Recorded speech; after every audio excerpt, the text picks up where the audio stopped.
Sir Canada वाला जो issue है आप लगातार कह रहे हैं, सर प्लीज हिंदी में जवाब दीजिएगा। देखो मैं तो ये कह रहा हूँ भी ट्रूडो मतलब पन्नू, पन्नू मतलब ट्रूडो। और जो ट्रूडो साहब ने, मैं पिछले आज नहीं कह रहा, मैं लगातार 10 साल से ऊपर ये कह रहा हूँ भी जो हमारे गुरुद्वारे हैं, बड़े से बड़े गुरुद्वारे 3-3 पीढ़ियों पहले सिखों ने और पंजाबियों ने बनाए थे अपनी आस्था के लिए, आज वहाँ पे कब्जा ट्रूडो ने अपने गुंडों के, जैसे निज्जर जैसे लोग थे और लोग थे, उनका उनके ऊपर कब्जा करवाया हुआ है। और जितना वहाँ पे चढ़ावा, जितना वहाँ पे लोग दान पुण्य, जितना, क्योंकि उनका मंत्रियों का बेचारों का कोई कसूर नहीं है, उनकी तो ना कोई चलती है, उनके तो बेचारे वो अपना पीएन नहीं लगा सकते, बदलना तो बहुत ज़रूर। तो इसलिए जो है वो केजरीवाल साहब के हाथ है। और मुख्यमंत्री आपके सामने ये बात कह दें, वो कटारू चक वाला बयान मुख्यमंत्री दे दें भी पंजाब के पास स्पेस नहीं है, तो फिर मैं अपनी अगली बात करूंगा। मुख्यमंत्री ने ऑन रिकॉर्ड हमें मीटिंग में बोला है भी मेरे पास जितनी फसल आनी है, पैडी आनी है, उससे मेरे पास डबल स्पेस पंजाब में है, इसलिए मुझे स्पेस का कोई इशू नहीं है। ऑन रिकॉर्ड ये अपने जोशी जी जो फूड सप्लाई मिनिस्टर हैं, उनके सामने मजदूर का घर यहाँ से चलना है, उसके बेटियों की बेटे की शादी हो, चाहे उसने यूनिवर्सिटी बाहर अमेरिका कनेडा जहाँ भी वो बच्चे पढ़ा रहा है उनकी फीस हो, चाहे कोई भी काम हो, दाल रोटी चलनी हो, उसने तो पहले ही कर्जा उठाया होता है। तो वो तो सिर्फ जब ये फसल आती है वो कर्जा वापस करता है और नए सिर से लेता है।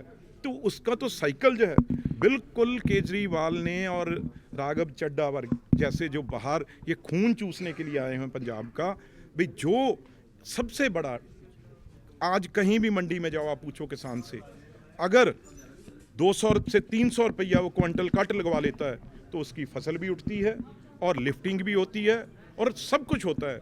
जितनी देर वो 300 रुपये कट नहीं लगवाता तो उतनी देर वो मंडी में रुल रहा है। सिर्फ इसी के कारण भी दिल्ली इलेक्शन है और किसान मजदूर के पैसे ट्रांसपोर्टर से इकट्ठे करने हैं, वो चोरी वो डाका शरेआम पंजाब में पड़ रहा है। और उसे रोकने के लिए आज हमने प्रेस कॉन्फ्रेंस की है, कल गवर्नर साहब को मिलेंगे। और ये चीज़ पंजाब सरकार, वो 44,000 करोड़ जो पंजाब के मुख्यमंत्री के खाते में पड़ा है, वो इनकी जेब से निकाल के किसान और मजदूर की जेब में डालना है, वो संघर्ष है हमारा, वो शुरू होता है। लालचंद कटारू चक जी बोल रहे हैं, लालचंद कटारू चक जी बोल रहे हैं कि हमने बहुत चिट्ठियां लिखी केंद्र सरकार को कि जो गोडाउन्स हैं वो खाली किए जाएं, स्पेशल रेट जो लगते हैं वो लगाए जाएं, टाइमली शिफ्टिंग मैं बड़ी जिम्मेदारी गारंटी से कह रहा हूँ, अगर कटारू चक जी को जानकारी नहीं है, क्योंकि उनका मंत्रियों का बेचारों का कोई कसूर नहीं है, उनकी तो ना कोई चलती है, उनके तो बेचारे वो अपना पीएन नहीं लगा सकते, बदलना तो बहुत ज़रूर।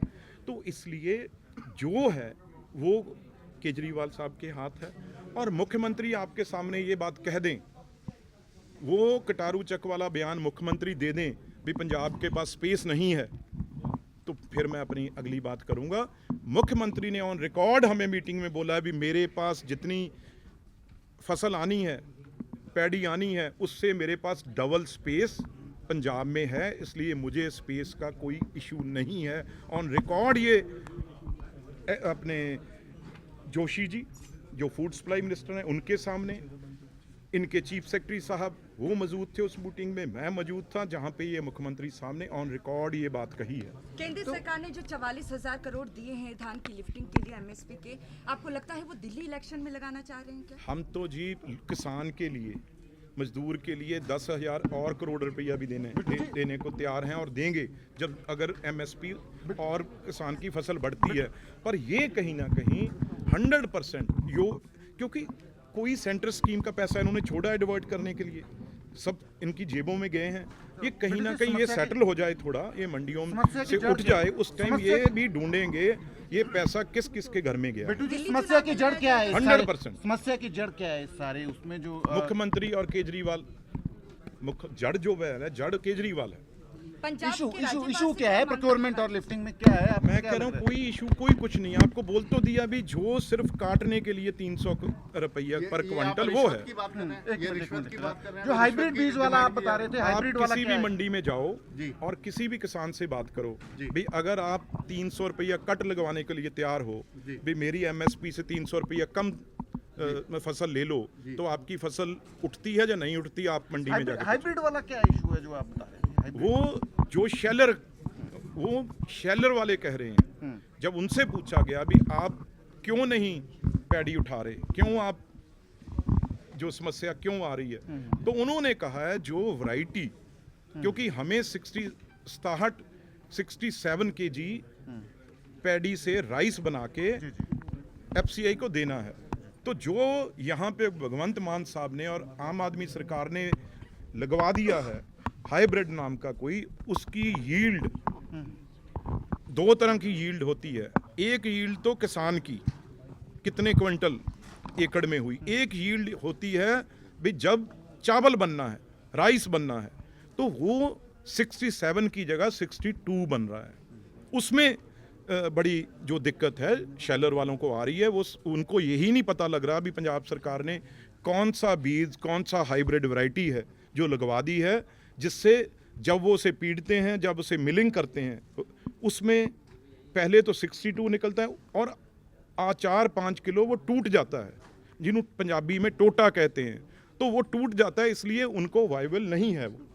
सर, पंजाब के राज्यपाल से जब आप कल मिलेंगे, क्या क्या मांग रखेंगे? क्या ये भी मांग उसमें रखी जाएगी कि दिल्ली विधानसभा चुनाव में ये फैसला लगाया जा रहा है पूरे विश्वास के साथ? आप नहीं, सबसे पहले तो सब तो पहला गवर्नर साहब ਨੂੰ ਜਦੋਂ ਮਿਲਾਂਗੇ, गवर्नर साहब चीफ मिनिस्टर को तलब करेंगे। तलब करने के बाद, क्योंकि आज एक प्रेस कॉन्फ्रेंस से मुख्यमंत्री हिले हैं, क्योंकि उनको जब पता लगा हो भी आज 12 बजे प्रेस कॉन्फ्रेंस रखी है, वो आज मंडी में भी चले गए और आज 7 बजे नड्डा साहब से टाइम ले लिया। तो इसका मतलब जब गवर्नर साहब उनको तलब करेंगे तो और हिलेंगे, और किसानों का और मजदूरों का, आड़तियों का, ट्रांसपोर्टरों का, सबका फायदा शुरू हो जाएगा। एफसीआई भी हाइब्रिड ਜਿਹੜਾ ਧਾਨ ਹੈ ਉਸ ਦੀ ਵੀ ਖਰੀਦ एफसीआई ਵੀ ਨਹੀਂ ਕਰ ਰਿਹਾ, एफसीआई ਵੀ ਨਹੀਂ ਲੈ ਰਿਹਾ। ਐਫਸੀਆਈ ਨੇ ਤਾਂ 1% ਖਰੀਦ ਕਰਨੀ ਹੁੰਦੀ ਹੈ। ਐਫਸੀਆਈ ਦੇ ਥਰੂ, ਐਫਸੀਆਈ ਦੇ ਜਾਂ ਸੈਂਟਰ ਸਰਕਾਰ ਦੇ ਬਿਹਾਫ ਤੇ ਖਰੀਦ ਤਾਂ ਜਿਹੜੀ ਆ ਉਹ ਸਾਰੀ ਦੀ ਸਾਰੀ ਸਟੇਟ ਦੀਆਂ ਏਜੰਸੀਆਂ ਨੇ ਕਰਨਾ ਹੁੰਦਾ। ਐਫਸੀਆਈ ਤਾਂ ਮਾਮੂਲੀ, ਉਹ ਮੈਂ ਡਾਟੇ ਵੀ ਤੁਹਾਨੂੰ ਦੱਸ ਦੂੰਗਾ, 1% ਜਿਹੜੀ 2% ਖਰੀਦ ਆ ਜਿਹੜੀ ਉਹ 100% ਚੋਂ ਐਫਸੀਆਈ ਕਰਦੀ ਹੈ। कनाडा वाला इशू, भारत और कनाडा के रिश्ते को लेकर आपने टिप्पणी की है कि कहीं ना ਦੇਖੋ ਜਿਹੜਾ ਕੈਨੇਡਾ ਹੈ ਹਿੰਦੀ 'ਚ ਹੋ ਚੁੱਕਾ ਹੈ। सर कनाडा वाला जो इशू है, आप लगातार कह रहे हैं, सर प्लीज हिंदी में जवाब दीजिएगा। देखो, मैं तो ये कह रहा हूँ भी ट्रूडो मतलब पन्नू, पन्नू मतलब ट्रूडो, और जो ट्रूडो साहब ने, मैं पिछले आज नहीं कह रहा, मैं लगातार 10 साल से ऊपर ये कह रहा हूँ भी जो हमारे गुरुद्वारे हैं, बड़े से बड़े गुरुद्वारे 3-3 पीढ़ियों पहले सिखों ने और पंजाबियों ने बनाए थे अपनी आस्था के लिए, आज वहाँ पे कब्जा ट्रूडो ने अपने गुंडों के, जैसे निज्जर जैसे लोग थे और लोग थे, उनका उनके ऊपर कब्जा करवाया हुआ है। और जितना वहाँ पे चढ़ावा, जितना वहाँ पे लोग दान पुण्य जितना भी करते हैं गुरुद्वारे के नाम पे, पर वो सारे प्रेसिडेंट वहाँ के तकरीबन वो 90% शेयर है जो ट्रूडो की पार्टी को जाता है। इसलिए नहीं, आप सोचिए भी ट्रूडो को क्या इतना पड़ा है। और दूसरी बात, ये चीज़ें बहुत ज़्यादा, मैं आज से नहीं, ये 10 साल से कह रहा हूँ, जो वहाँ पे कोई भी हिंदुस्तान से, हरियाणा से या दूसरी जगह से, उसे एकदम जब वो कहीं बॉर्डर से जाता है या इलीगली जाता है, उसे यूज़ करने के लिए, उसे काम लेने के लिए भारत के अगेंस्ट, चाहे उसे कोई ट्वीट डलवाने हो, चाहे व्हाट्सएप इनके ऊपर कोई स्टोरीज डलवानी हो इंस्टाग्राम पे ऊपर, या और प्रचार करना हो, उसे वो ये कह के भी आप असाइलम सीकर बनो, आप असाइलम मांगो, तो असाइलम मांगने से आपको ग्रीन कार्ड भी मिलेगा और सिटीजन भी बनेंगे, पर हमारे पेरोल पे रहोगे, भारत के अगेंस्ट, इंडिया के अगेंस्ट, पंजाब के अगेंस्ट, खालिस्तान के हक में आपको रेफरेंडम में वोट डालनी पड़ेगी और लगातार आपको मूवमेंट वहाँ पे चलानी पड़ेगी, चाहे वो धमकियों के फ़ोन हो, चाहे वो किसी को मारने के टेलीफोन हो। वो असाइलम जो सीकर हैं उनको कनाडा अपने हथकंडे बना के यूज़ कर रहा है। तो पाकिस्तान के साथ जैसे रिश्ते हैं भारत के, वैसे ही कनाडा के साथ होने चाहिए। देखो वो तो प्रतिबंध लगना चाहिए वो वहाँ जाने दूसरा रूप, क्योंकि पाकिस्तान बिल्कुल ख़त्म हो गया, चाहे वो फाइनेंशियल हो चाहे वैसे हो। तो अब उन लोगों को भी, एजेंसियों को भी, और ये जो खालिस्तानी है इनको अच्छा ठिकाना मिल गया है जिसमें सुविधाएं अच्छी हैं, रहने का है, खर्चा अच्छा मिलता है, तो पाकिस्तान की जगह अब कनाडा ने